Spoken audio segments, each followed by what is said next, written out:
Hello friends, welcome to our channel on Modern Stenographers Hub. If you like our videos, so subscribe to our channel and don't forget to press the bell icon for the latest updates. Today I am going to dictate you at 80 words per minute, so without any further delay, let's start the dictation. Dictation will start in 5 seconds, so be ready for it.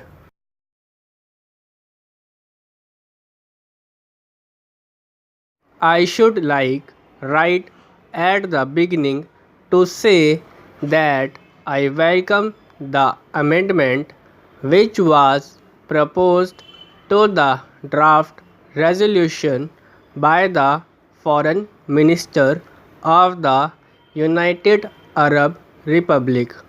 The amendment makes effective change, but I think it is happier way of putting forward the idea contained in the resolution. When I had the privilege to put forward the resolution from 5 nations before this assembly, I expressed the hope that it would be accepted unanimously. It did not seem to me reasonably possible that any member of this assembly could object to the resolution. It was straightforward. It contained nothing in it against any individual or this group or that group, but it did represent a strong and passionate desire that things should get moving and that this assembly should not sit paralyzed as if it could not act. Therefore, it was with considerable surprise that I received the paper containing an amendment on behalf of the Australia. I read it with care.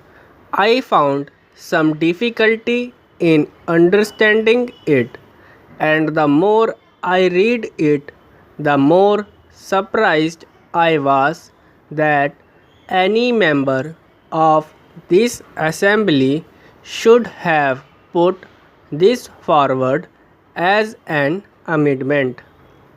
I venture to place before this assembly my reasons for this.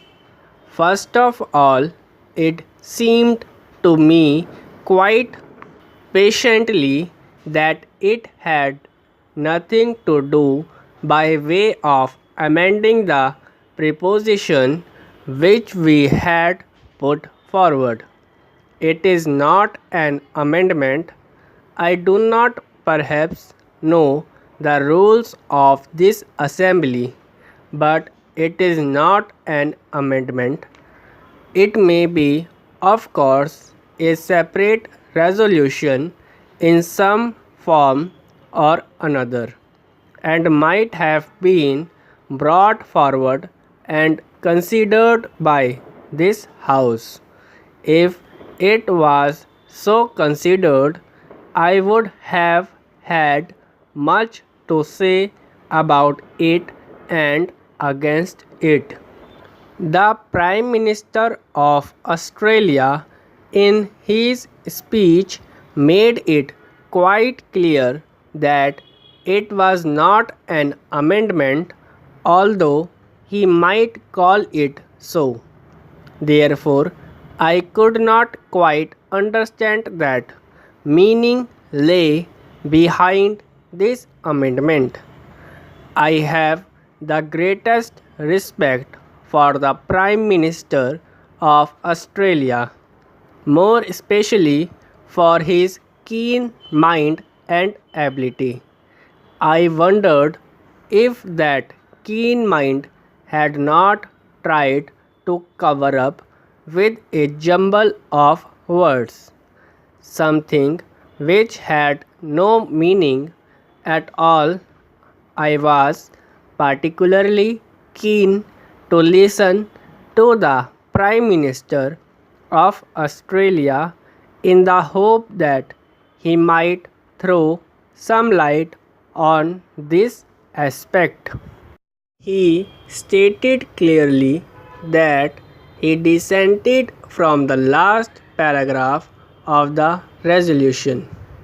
Nevertheless, with very considerable meaning, in fact, the whole resolution led up to this paragraph, the last being a preamble. Therefore, he dissented from the very basis of the resolution, coming forward with his amendment. He said that the effect of the resolution, if carried, would be undesirable. I wondered if I had understood him correctly or if I had made some mistake in regard to what he said. Why, I asked the Prime Minister, from any point of view or from any approach, could the passage of the resolution possibly be undesirable? I have given thought to this matter, but I am quite unable to understand his reasoning. Therefore, it must be undesirable from some point of view of which I am not aware and which had nothing to do with the resolution. This is the conclusion I arrived at. I would put it to the distinguished assembly with respect and without meaning offense that this is a rather trivial way of dealing with this not only important question but vital question which is shaking the world by calling it an amendment of the resolution. I submit that we are discussing very important matter affecting this assembly and the world. The Prime Minister in his argument talked about a conference. Why does the resolution suggest a meeting or a conference? I would beg him to read the resolution again because he has failed to understand it. It does not necessarily suggest a conference or a meeting. It suggests a renewal of contacts. Again, he asked, why should two people meet? Why should not four meet? Why dismiss the United Kingdom and France? Why omit them from summit talks? These are questions which I took down when he was speaking. Why all this? He asked well. Simply because there is no why about it. Because nobody is dismissing or pushing out anybody or suggesting it. He has missed the point of the draft resolution and has considered possibly that there is some kind of a secret motive behind this. I really regret that any such idea should have gone abroad.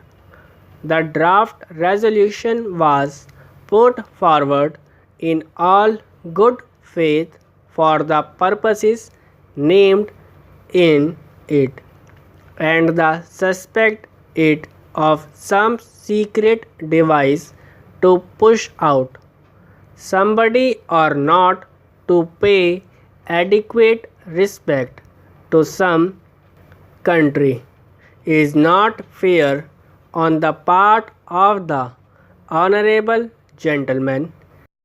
Indeed, I greatly regret to say that the Prime Minister of Australia has done very little justice to himself in proposing this amendment.